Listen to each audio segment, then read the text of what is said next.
Greetings. Are you all right? I'm afraid you are badly injured. The pain hasn't come to you yet due to shock, I assume. We cannot stay here for long. Your pursuers may return once more. Yes, I am a demon. My mask may appear frightening, but please do not fret. I am here to help you. Can you stand? Oh dear, no. It's okay. Do not force yourself. Let me carry you. We are headed to my residence. It isn't too far from here. Please, do not speak if it hurts you. Who am I? That question can be answered later.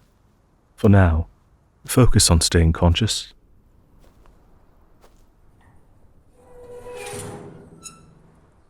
I know it hurts. Breathe, please.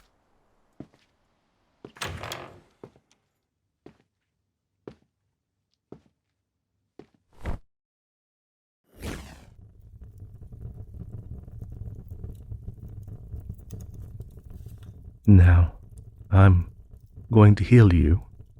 I must warn you, this may hurt. Demon magic is not exactly kind on human bodies, but I assure you that this will seal your wounds much quicker.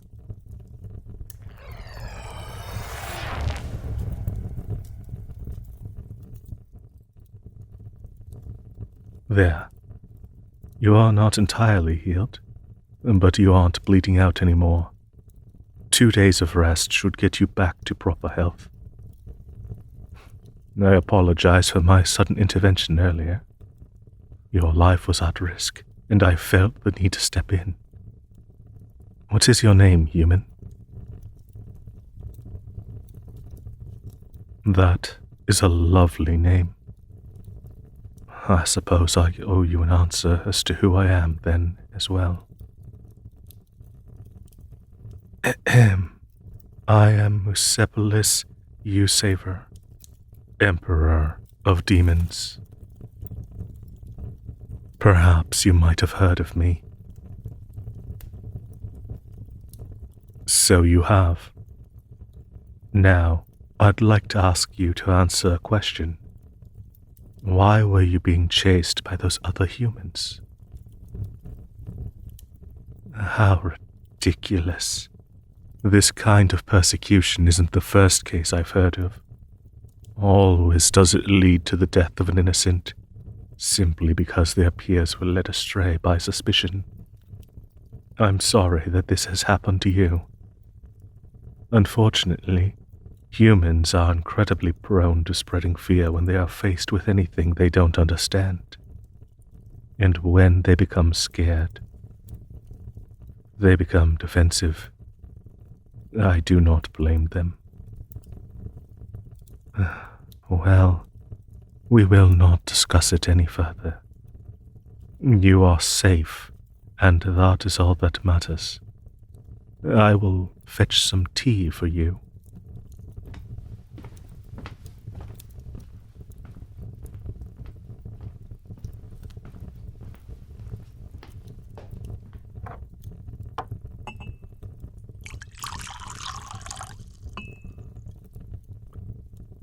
Here, this is chamomile tea. It should help ease your pain. You know, I believe you're curious about me. You are staring, after all. You may ask me any question. Humans do not have much contact with demons, after all. So I'm under the assumption your knowledge of us is incredibly limited. Indeed, I rule over all demons. I do have servants, but I wouldn't want to be a distant host to my guest, which is why I'm tending to you personally.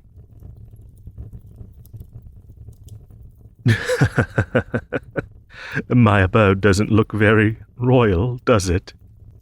Oh, I have a more pristine palace, but I prefer this one. It's more hospitable to guests.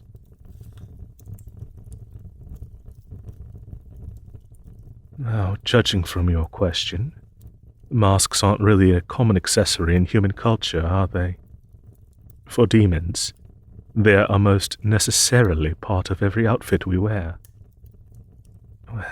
We lacked physical faces when we first appeared, which frightened humans, so we made them to try and cater towards you all.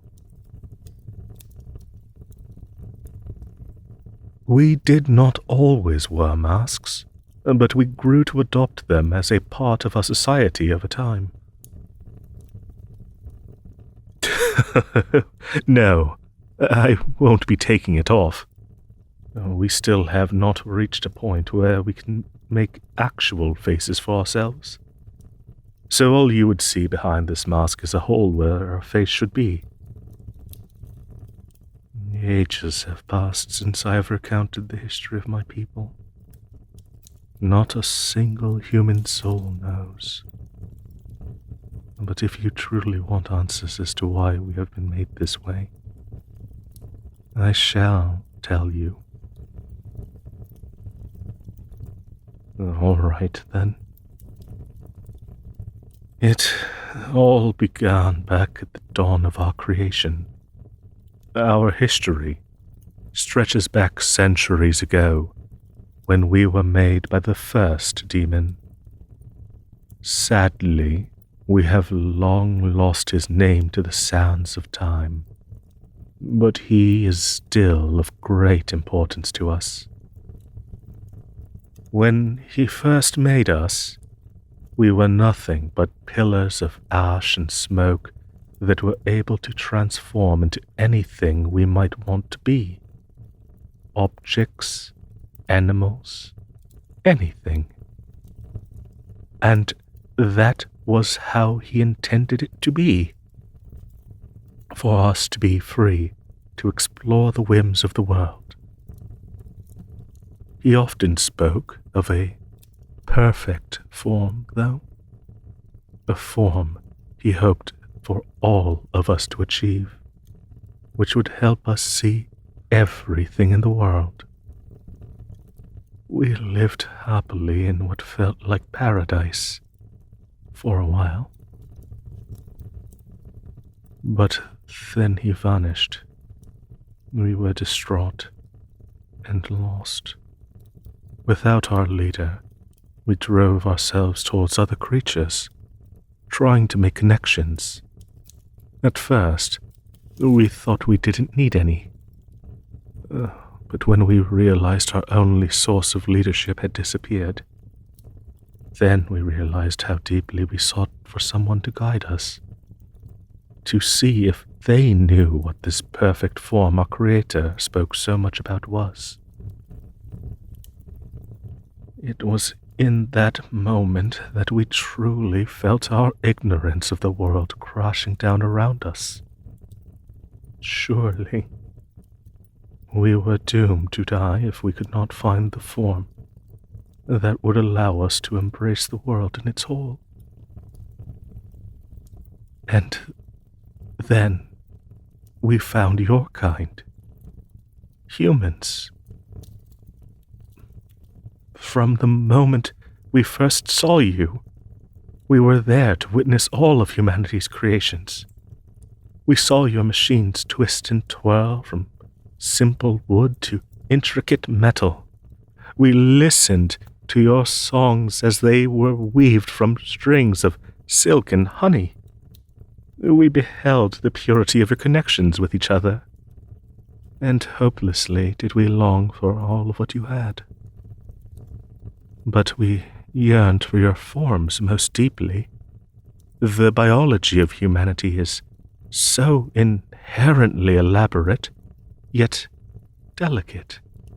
Every piece of a human plays its part, no matter how small, like the harmony of an orchestra. You were perfect, in our eyes. So, we tried to look like you. We began warping our forms using our abilities, trying to cram every part of us into the mold of a human. And we almost succeeded. Almost. We had everything you had. Using what we knew, we instilled the raw biology of flesh, bone, and blood within us, so we could walk and talk like you.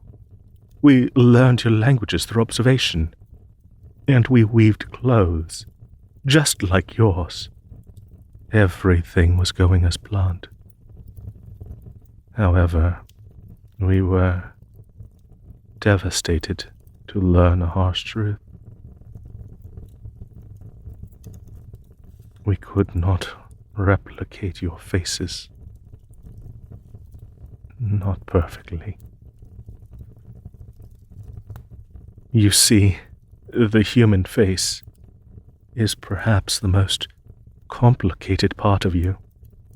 You can make thousands of expressions through many layers of muscle under your skin. And, well, we were simply incapable of recreating that. We didn't have the power to. We were shattered.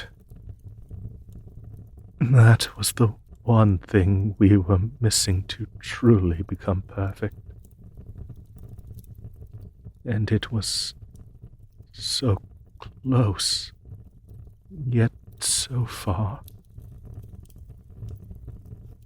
After grieving for a time, we at last returned to a more level-headed state of mind.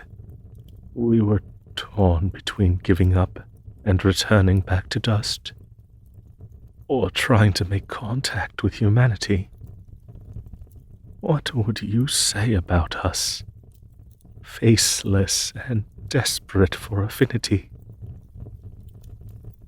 We were afraid you would turn us away, but we had come so far. In the end, we chose to connect. And as you can see, that did not end well for us. Humanity was disgusted by us and shunned us back into the darkness, like beasts of the wild. But by then, it was too late for us to try and turn back into our forms of ash and smoke. We had tried so hard to fit the mold of humanity that we could not remember what we originally looked like. So we kept going. We built up our own society and cities. We learned to evolve and to create our own world where we could thrive, despite all losses we had encountered. I must admit, when I read the history books of my people, I often wonder if we could have had a different path. Or were we always doomed to fall down this road, scrambling for a connection we will never be able to make? I suppose it's too late to think about that. That was centuries ago. I apologize. I did not mean to blather about such a sorrowful topic. It was a catastrophic loss to us. But life goes on, and so do we. Are you feeling any better?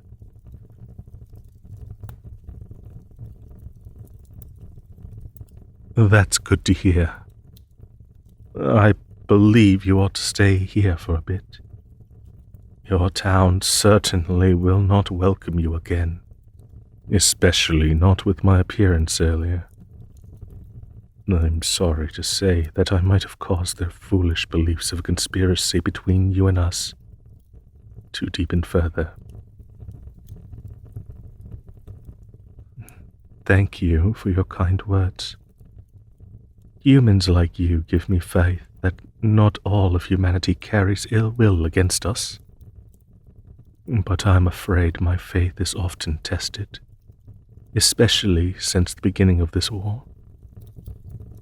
What have they told you about us when it all started, I wonder? I've heard plenty of names being tossed around when referring to us. Monsters, flesh-eaters, serpents, all used in part to justify such terrible violence. Do you even know how it all started?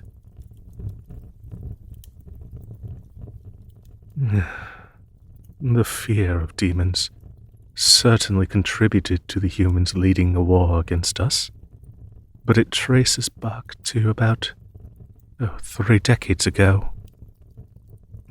A great disease swept over the planet, killing all kinds of life. Humanity and demonkind were victims as well, but we quickly managed to create a cure for it.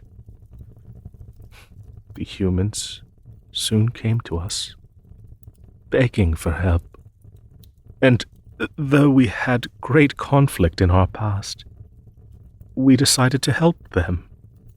How could we turn away dying people? It might have been one of our biggest mistakes.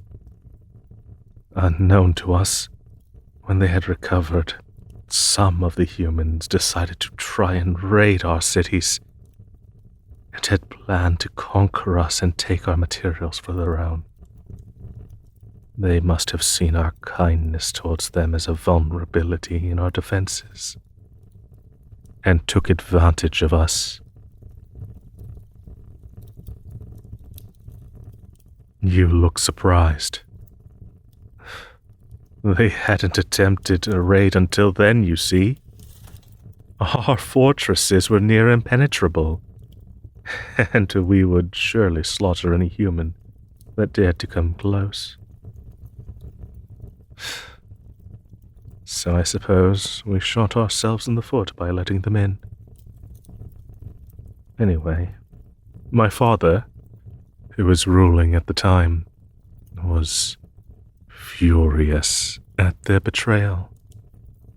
In the end, he declared war on them. They had done enough damage to our kind. The wrath of this war burned for the first 2 decades, before it began to cool down as both sides began to lose more and more of their people. It appears to be a stalemate for now, but clearly that doesn't imply any peace between us. I hold out hope for a treaty, though, for I do not wish to continue this mindless bloodshed. My father was not a very kind man, while his anger was certainly justified. I would say he threw fuel into the fire of our feud when it was at its peak. He ordered for the immediate executions of humans, if any were caught, and to leave none alive. I was not fond of his ways, for it has cemented this belief in humans that demons are inherently violent monsters, and so I am trying to break this idea by introducing more pacifist ways of handling conflict. Some say I am a fool for trying to play the part of a diplomat. But if violence has only brought us down further into destruction, the only other way to try is kindness. In the end, no matter what I do, it will only work if humans want to change the way they see us. As long as they are hungry for our blood to be spilt, there will be no peace. This I know well. Now, I think it is time you get some rest. You have one more question. Go ahead.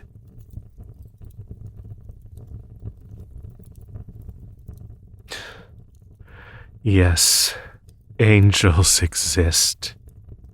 Why, do you ask?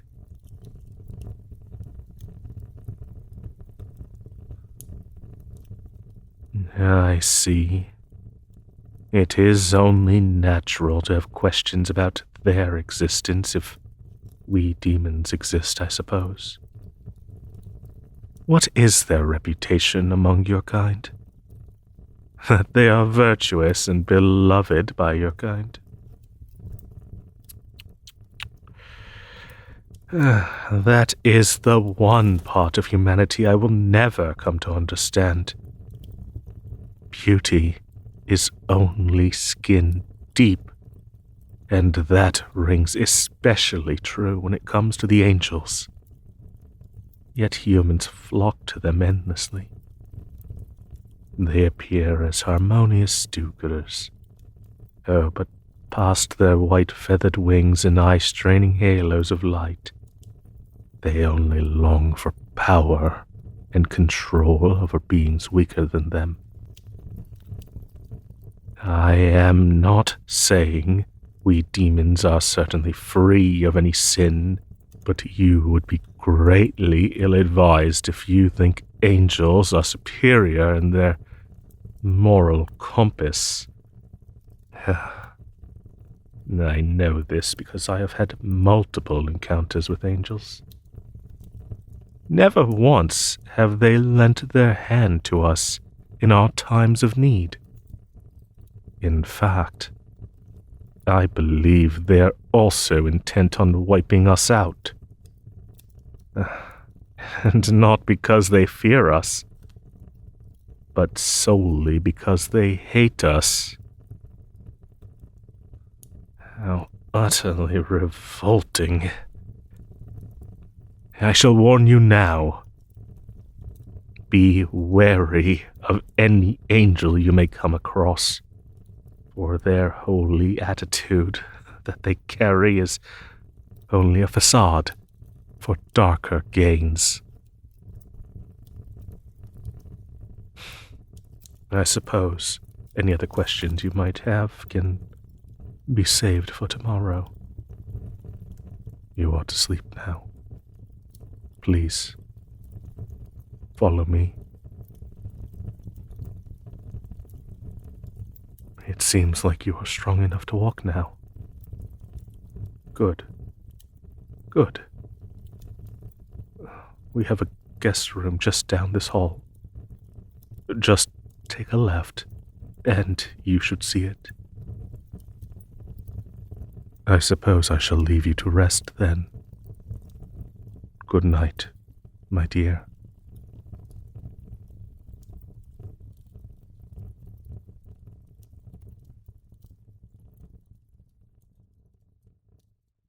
Hey, if you've reached this point in the video and have not already subscribed, please take a moment to do so. I really appreciate it.